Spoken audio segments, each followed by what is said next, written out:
When we look at heroes, we generally look at people who are kind and compassionate throughout their very journey, the ones who are just likable from the get-go. But sometimes, we can also get a wide variety of heroes who aren't exactly like that, beginning as something more akin to being a villain, but then changed along their very journey. And this is a case that has been presented in such a comedic masterpiece like The Emperor's New Groove, in a character we all love in Emperor Cusco, the prize star of the film who mostly cares about himself throughout the entire runtime. And this is something I thought about talking considering my last hero video was of course talking about Megamind, who was the villain of his world at the very beginning, discovering his purpose but then finding that as the hero at the end of the film, where this one is just a dude who acts like a villain at first, only caring about himself and what he's provided until he's changed over the course of his journey to become a hero who actually values the others he actually rules over because of his interactions with Pacha, whom he originally wanted to remove for his summer palace. And just overall by itself, The Emperor's New Groove is such a great film, especially for the fact it was reworked from its original story due to its production issues when it was being known as Kingdom of the Sun, the time where the story was more like a Prince and the Pauper one and Cusco was named Manco and Yzma was more of a witch. There were some big differences, but the basic elements of who they were was still there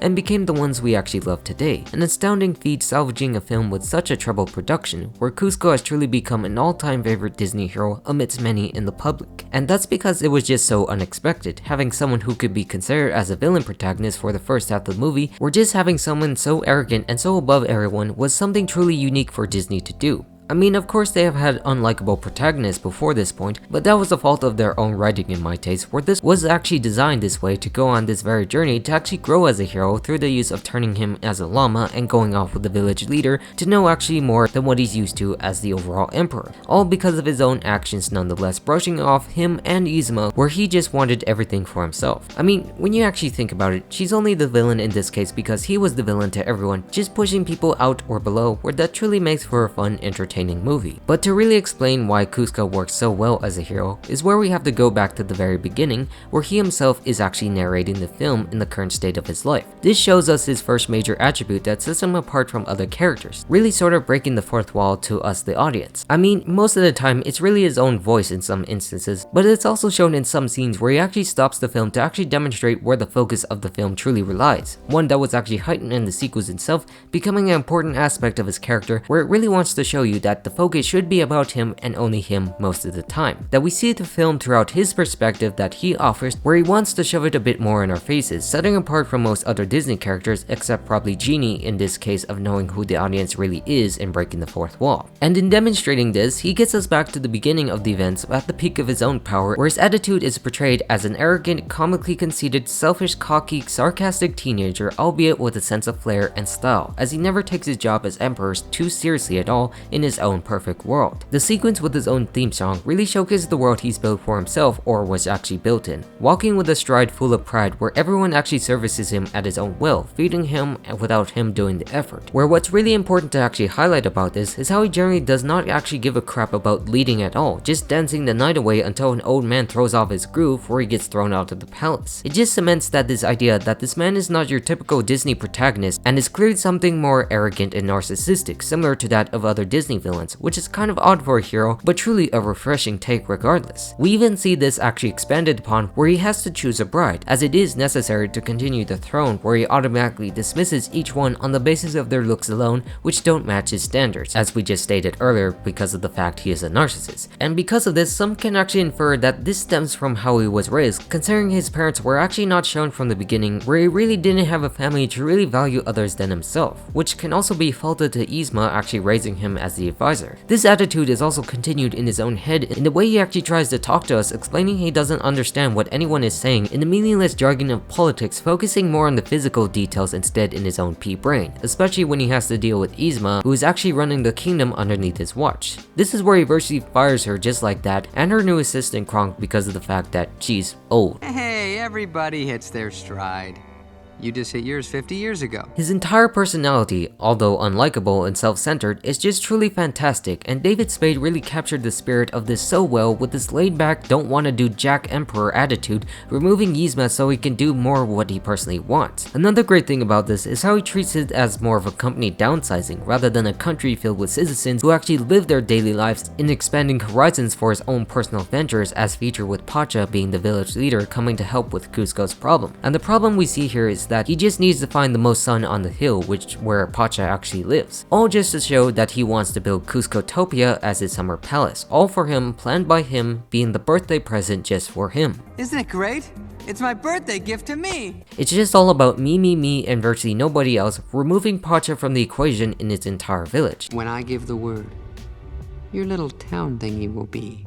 bye-bye. And if anything, he's just demonstrating that Pacha should be the actual main hero of the film, removing people he just doesn't like that fits his own desires and nothing more than that, where he himself is actually the true main villain in all the ways possible, similar to that of other characters like Jack Horner from DreamWorks and Puss in Boots in a way, who also had a luxurious life and business but just wanted something more from that, where you just seemingly just can't help yourself but actually like the unlikable traits about him because of the fact of how it's just pulled off so well, sadistically taunting Pacha for removing him from his home, not caring where they would live after. So even with what I just said before, he just displays much more traits of a villain than you can ever expect, reveling in the fact he's removing someone from their home that they carried for generations because to him, his life is actually valued more than any other, where Yzma actually vents out her frustration before Kronk, being the genius he is of the entire film and Disney as a whole, getting the idea to her of getting rid of Cusco, by of course planning to poison him and taking over the kingdom. This is then where we transition later, where you see him accept the invitation to dinner because of the fact it feeds into his ego of treating him where he wants to discuss where she's going to go now she's out of a job while they fix up the poison to finally get rid of him once and for all. But of course, knowing who Kronk is, he messes it up and turns him into a llama, where now he has to try and physically take him out himself. And this is where we can also see Kronk being the true hero of the film, who actually saves him after a dilemma he has due to the kind-hearted nature of a man who doesn't know he services a villain, who only became a villain after the hero portrayed as a villain actually fired her. It's how this movie showcases other people who are more worthy of being a hero from the beginning that straightens Cusco's own character as the main character because of how he wants us to actually see from that perspective rather than what we are normally used to. Because normally from before, you would think of the protagonists like Cinderella or Aladdin coming from a poor place in their lives at first, but then living well at the end because of how strong they were as heroes in their own right, where the script actually had been flipped in this point of the film, where Cusco actually ends up as a llama in a sack from his point being up high, being carried by the same person he tried to remove, albeit unaware at the moment. Just something very unique in its own right that we haven't seen before that's truly great for the film of what it was. And this is where we see Pacha go back to his family where he couldn't bring himself to tell the news and try to actually get us emotionally connected to him as a character. Where of course the film actually suddenly stops as Cusco breaks the fourth wall again, highlighting that the movie is still about him and not about Pacha. That he really wants us to focus on the fact that it's about him and not the others who are heroes that we usually associate with. Where that is an actual genius move that the film demonstrates above all that other films lack in overall quality. This is where he then finally wakes up, where he discovers the sack, where they both actually freak out, discovering that it is the Emperor himself transformed into a llama. He of course then freaks out and then assumes Pacha did this because of the course of the fact he was taking his home away from him in the first place. This then leads Pacha to try to make a deal with him to build his summer palace someplace else, but then just sees how he's just too stuck up to make deals with peasants to try and find his own place back to the palace, ignorant to his own abilities and common sense to find out where he needs to go, while Pacha also contemplates actually helping him. And of course, as a result, he almost gets killed before being saved by Pacha and then getting both stuck on a tree log. This then leads to the spectacular funny sequence of them going down the waterfall and more Pacha's attempts to try and smooth over the Emperor's heart. And the importance of this scene is how we solidify Cusco's own character being the same stuck-up way he was at the beginning, refusing to actually back down to where he wants to go even if Pacha tries to make him realize that even he could not be this heartless, that he does have compassion in his heart being a human after all. But of course, he immediately rejects this, still not acknowledging the problems he causes because everyone already cared for him and only him, being raised in this environment that is made to prop him up because he is the leader virtually, but still hasn't been able to do a good job because he wasn't raised with a family at all, something we subtly hint to by the expressions he has at times. This just demonstrates more to his character that makes him the way he is, where by being that way, he is able to stand out on his own without removing it completely as some characters actually might go through in changing in the process. His interactions with Pacha after this, seeing him help him out after his nightly chill, demonstrates more of this change and what we actually know to try to help him out and change his ways. That he is actually more compassionate underneath in his own heart, seeking something more. Or so we think, as he does actually revert back yet again when Pacha gets trapped after falling under the rickety bridge. Oh, come on, I had to say something to get you to take me back to the city. Reverting once more into that villain role that we always suspected him of. I mean, yes, we know that Yzma is acting as ruler now as they fake Cusco's death as a petty revenge and is the main villain still. But every action Cusco takes by himself and this scene with what we went through elevates him more to that very role instead than we actually first expected, where you really do question if he is even worthy of being the hero or a perfect one as I or he himself actually wants you to believe. Getting into a fight with Pacha as they both almost fall into the water filled with hungry alligators and actually forced to work together to actually get out, where we then see Pacha actually shocked during that process that Cusco actually saved his life, almost leaving him to die minutes before. He tries to cover it up before he spills himself that nobody is that heartless, going back to the conversation before where he might have been more true than we actually thought, that he actually does care, hence why he actually went back to gloat to him and actually get caught in that process as well, where behind his entire exterior is a man with an actual heart and compassion yearning for something he didn't know he needed in his life, where even though throughout this they might actually act as rivals and eventually friends, Pacha can actually be seen as a father figure that Cusco never had and actually wanted. Don't read too much into it. It was a one-time thing. And this is also where we see Yzma actually search out for Cusco after she discovers the fact that he was still alive after Kronk's dilemma, where they now both actually go out in the woods and try to kill him once and for all. This is where we then see Pacha and Cusco at the diner, where Cusco actually disguises himself cleverly as a female because llamas aren't allowed inside, showcasing another hidden ability that he actually has. And I think this is the prime reason most people can actually consider him the greatest Disney princess ever by extent, because of how he oddly actually fits into cross-dressing as a female, where most people actually don't even notice at first, because he himself actually truly believes that his disguise actually makes him invisible to the naked eye, really getting what he wants in a new way rather than being the emperor in some way, being a female now,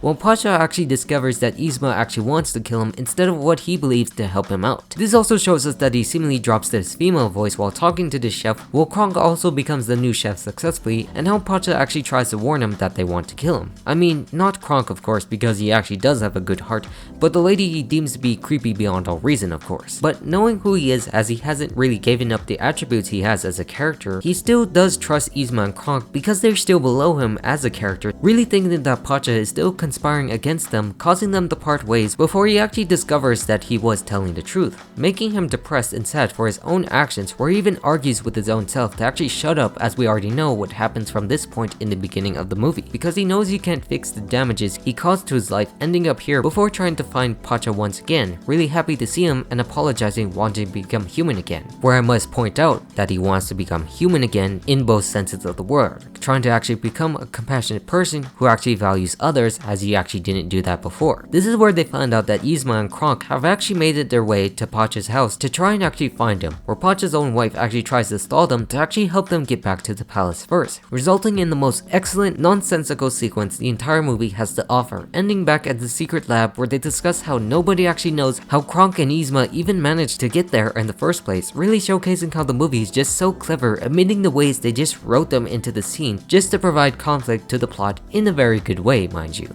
Well, you got me. By all accounts, it doesn't make sense. And I mean, yes, this is still a very standard sequence where they mostly fight to get to the potion, where the important thing to actually highlight here is how Cusco is acting more caring and compassionate for Pacha, helping each other out to get to their goal, letting go of the chance to get the potion in the first place with the first chance he gets, showcasing that he did change along the way in some shape or form before the ending actually comes. Because of course, the next scene showcases him back as being human Cusco, who actually apologizes to the guy he actually threw out earlier, who had no hard feelings as well, complimenting that he is a sweet guy, that demonstrates a clear change in his character, where the earlier Cusco would have probably had him sent to the dungeon, executed, or just constantly thrown out the window 10 times over. That he showcases that he has changed in some way or form. And then when we see him talk to Pacha, he does act like none of the events that they actually went through even happened the way that we thought, pretending that he just went up to their house and seeing that Pacha was wrong about the sunlight amidst other things, telling him he'd probably build it someplace else. Looks like you and your family are stuck on the tuneless hilltop forever, pal. That he manages to keep his personality while actually being changed alongside his own journey, just not villainous anymore and an actual caring leader in his own unique way, discovering the family he never knew he actually wanted.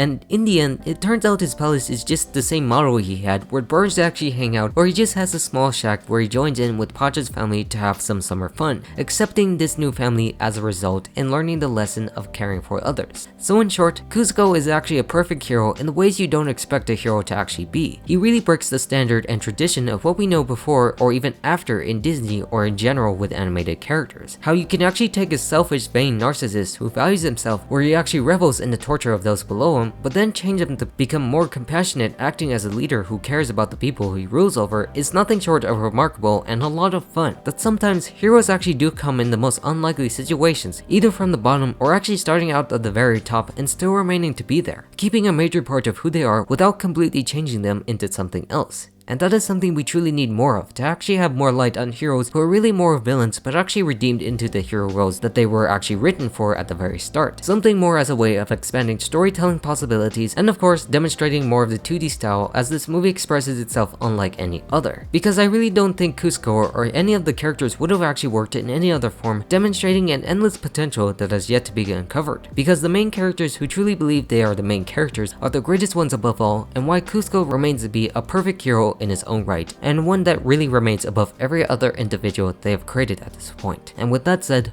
I'm all done, so goodbye.